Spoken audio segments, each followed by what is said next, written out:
Imagine the Library of Alexandria. One day, the shelves are full of scrolls, knowledge accumulated over centuries. The next day, fire consumes it all due to Caesar. Scholars and scribes entrusted the future of wisdom to a fragile system composed of two highly flammable products, wood and paper, and it failed. Now let's move forward to 15th century Europe, when the printing press first appeared. Suddenly, knowledge could spread across the continent in ways never seen before. Yet with this power came a really big temptation: to trust the written word more than our own human judgment. Scholars warned us this could happen, but we didn't pay attention. The idea of singularity is not a distant sci-fi event. It's happening as we speak, but has also been happening throughout history.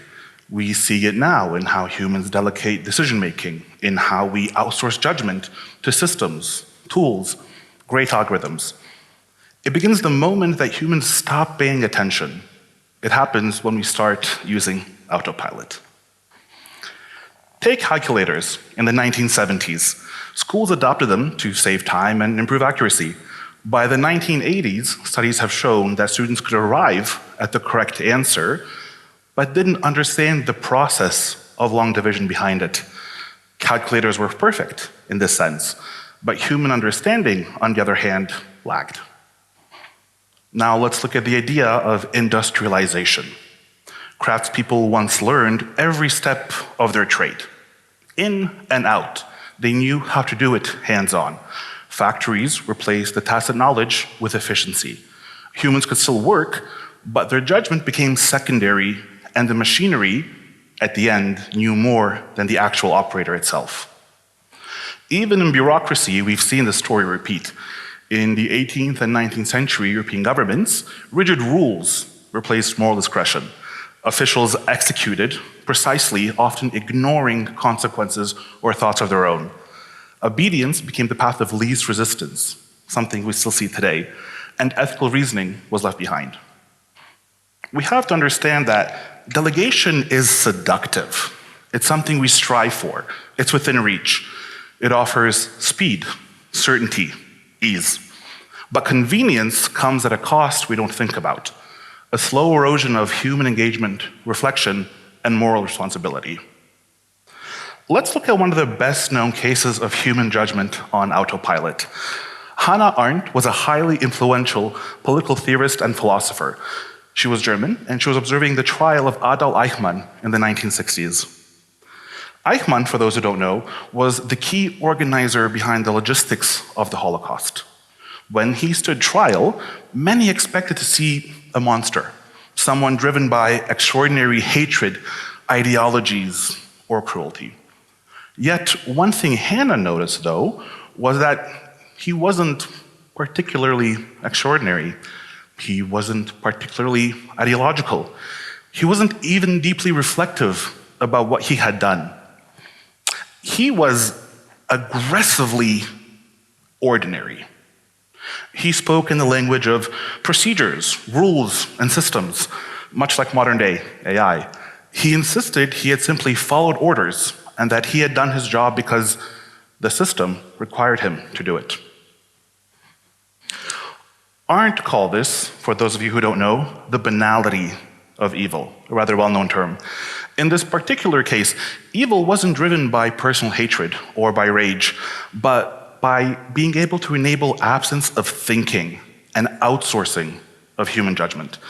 Eichmann had outsourced his judgment so completely, in fact, that he no longer saw himself responsible for the outcome. And that's the uncomfortable truth we talk about. The danger wasn't just the system, it was the human who stopped questioning the system. Now, this is not just a historical anomaly, but an extreme and very real example of what happens when delegation replaces judgment. As time went on, the pattern of replacing judgment grew over time, and it evolved. From the late 19th century into the early 20th, societies, we see, were becoming more complex. Governments grew, corporations expanded, and information moved faster than ever before. To manage this complexity, we didn't just build simple tools. We built systems such as standardized forms, reporting structures, organization charts, administrative processes, all designed to remove ambiguity and increase efficiency. And then the big player came, technology. In the 1920s, the ticker tape machines began reporting stock prices in near real time. And for the first time ever in human history, financial data moved faster than human interpretation or judgment. Now this changed everything. Investors began reacting to the signal instead of questioning the meaning. At the same time, speed created the illusion of accuracy, and volume created the illusion of truth. By the time we reached the Wall Street crash of 1929, decisions were not made based on fundamentals of mathematics, but were instead reacting to systems they trusted, but that they didn't fully understand. What started as a tool to inform decisions slowly became systems that replaced those decisions themselves.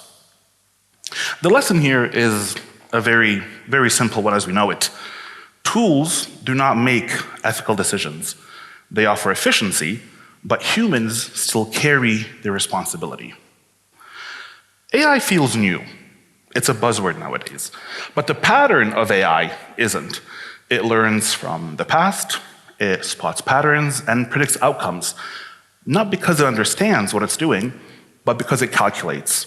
Research from universities such as MIT and Stanford have shown that it can even repeat biases, but at scale. The difference now is speed. As it doesn't just inform decisions, as mentioned, it suggests them instantly. And if we don't stop to question it, the system quietly becomes the authority. Let me make this real for you, a bit more easy to understand, but also for me to explain better as it's my area of expertise. My work is about advising leaders on where the market is going so we can hire those top people 2 years ahead of time, and we know exactly what's coming around the corner.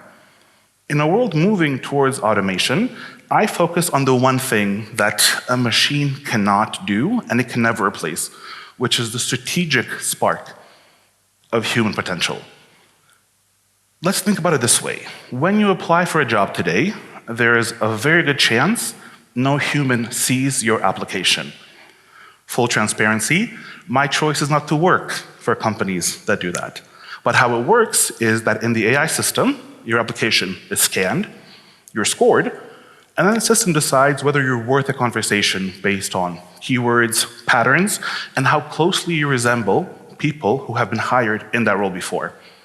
It doesn't look at how capable you are or your full story, but how well you fit the model. This all kicked off between 2010 and 2015. Now here's a shift. Humans, though, have not disappeared. We've just moved downstream. We're no longer deciding who gets in, but instead we're reviewing who the system has already approved. And if no one stops to question it, the decision isn't really human anymore. But the important thing is that it looks like it is. The human is still technically in the process, but by the time we step in, the system has already made the first decision for us. We've seen that algorithms can sometimes disqualify candidates for irrelevant reasons. AI resume screening tools often rely on keyword matching, rigid patterns, not nuanced human judgment on what that candidate can really achieve. This means that a highly qualified candidate can be rejected simply because their resume uses different wording than the AI was taught. We've also seen that AI can replicate existing biases extremely fast and at scale. Academic research has shown us that when AI models screen candidates, they can show significant bias based on demographic signals. These signals could be something like favoring names or certain racial or gender groups, even when the qualifications are equal or better. And from the candidate point of view, we see that there is frustration, confusion, and alienation when automated systems handle something that should be a human interaction. Once again, we've seen with research that job applicants with accents or speech patterns not well represented in the actual training data itself face a higher error rate in automated interviews, and this leads to discrimination at the end of the day. These are modern echoes of historical patterns. Humans surrender judgment to systems that they trust, and sometimes, as we've seen, those systems fail. The machine does not error in the human sense, it calculates. The error is in the human choice to let the machine calculate unchallenged. We often define the idea of singularity as the moment that machines surpass human intelligence. History, though, suggests another definition. Singularity is the moment humans stop practicing their own judgment. When we see that rules replace reflection. When we see that speed replaces deliberation and delegation replaces moral human engagement. It's not the machine that's dominating, it's the human that's actually disengaging from the whole process in itself. Humans may still be physically present, but cognitively, in the act of discernment, when we weigh consequences, evaluate nuances, we're absent. And that absent is dangerous, it's subtle, and it's also irreversible if ignored. Across history, the tension between systems and human judgment reveals a very strong and often recurring pattern. The tools and protocols provide structure. They often strip away the very discernment required to navigate crises or maintain moral clarity, something that we do as humans. Machines can calculate, optimize, sort, replicate processes, while humans, on the other hand, we're there to interpret, empathize, weigh context, and navigate moral complexity. The themes of systems, old-fashioned AI, and humans show up throughout history itself. We've seen it in the story of Amelia Earhart, who was the first American woman and an aviator to fly solo across the Atlantic. While she had the best tools of her era, her survival in an unpredictable sky depended entirely on personal discernment when her technology failed. In contrast, under the Stalinist era, the period of Joseph Stalin's high-control rule over the Soviet Union, ordinary workers followed every single order because they had to. What we had there was mundane, bureaucratic paperwork turned into a system that decided who lived and who died. Official records show that nearly 800,000 people were executed for political crimes, and more than 18 million were sent to labor camps, all by some low-level clerk who was just following the system.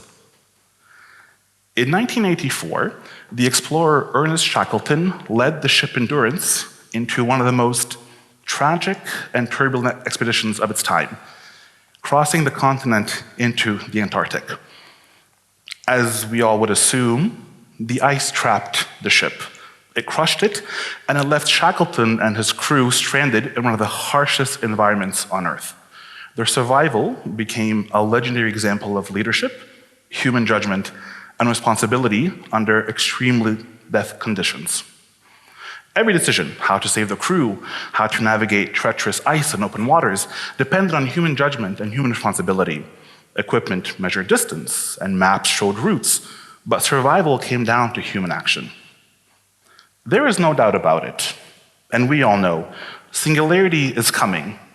We see smarter machines, faster systems, algorithms that can optimize nearly everything, but the question isn't whether machines can replace humans. The question is whether humans can stay at the center of this change, thinking, deciding, being responsible, while technology amplifies what we do. Autopilot is never really the pilot. Tools are never really the judgment. When humans integrate with machines, the future is not about replacement, it's about collaboration. And in that collaboration, human responsibility remains the heartbeat. Because when we think about it, from a bigger picture point of view, where we're going as humans, even in a world of extraordinary artificial intelligence, singularity will only succeed if humans remain present. Thank you.